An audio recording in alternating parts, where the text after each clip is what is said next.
Steve Morgan for Fishing Monthly magazines, and I'm here at Redland Bay with Roger and Kirk, and Roger makes these Bonito boats, and Kirk, he's got a weapon with a 115 tiller on the back, and today we're going to take the boat for a ride.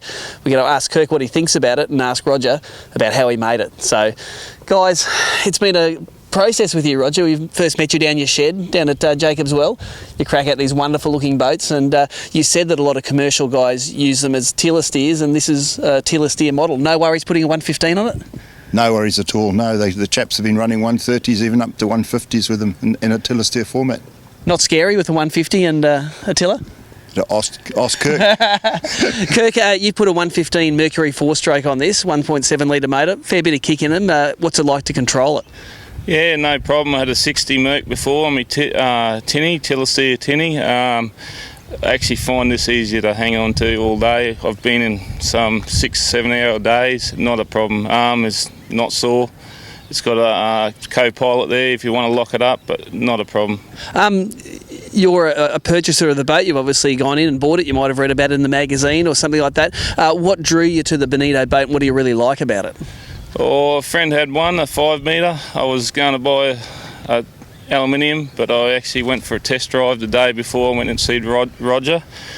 5 metre in about a 15-20 knot wind in the bay. A bit of chop. I went through it with not a problem. Beautiful ride with a 70 on it.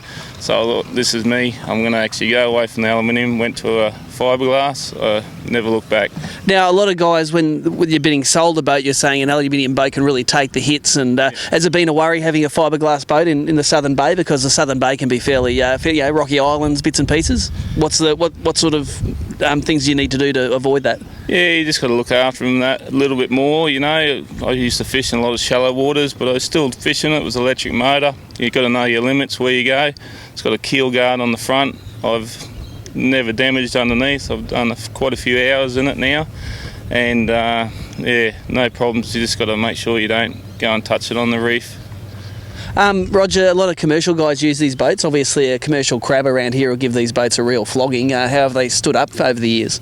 Oh, they last between 5 and 6 years. They're doing about 1,500 hours a year. Yeah. Recreationally, that would take us 20 years to do that. And they still manage to sell them at the end to recreational people. Kirk, you obviously use this as a fishing boat. What do you think the main advantages are with this Bonito and the fiberglass hull as a fishing boat?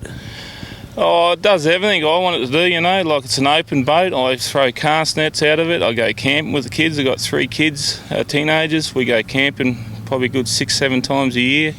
All my gear goes in there, no problems.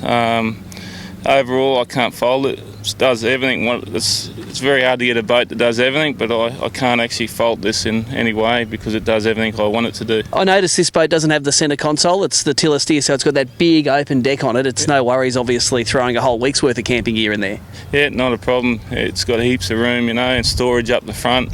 Filled it with ice, went away for a week over Stratty, and I was giving me mates ice at the end of the week because it was still in there.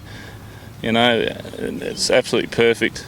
Roger, when we did the first boat test, you were working on some neater finished decks with the recessed hinges. I noticed this model's got it in. Tell us about those. Yeah, this is the very first boat that Kirk's Boats is the first one that's had the moulded cast deck.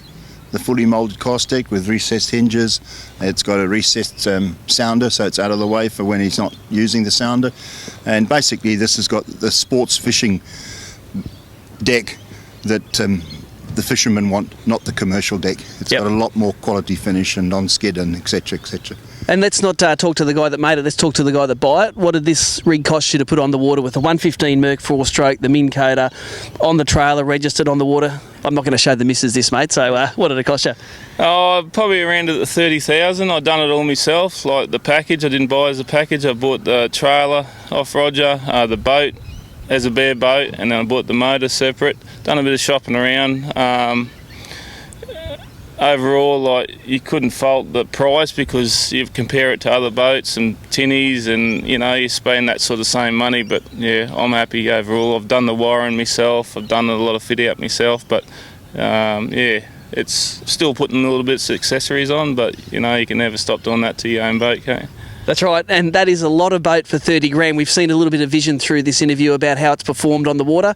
You know, in the funny way that visual works. Let's go and shoot that stuff now. So let's go and whack her on the water. Sounds good.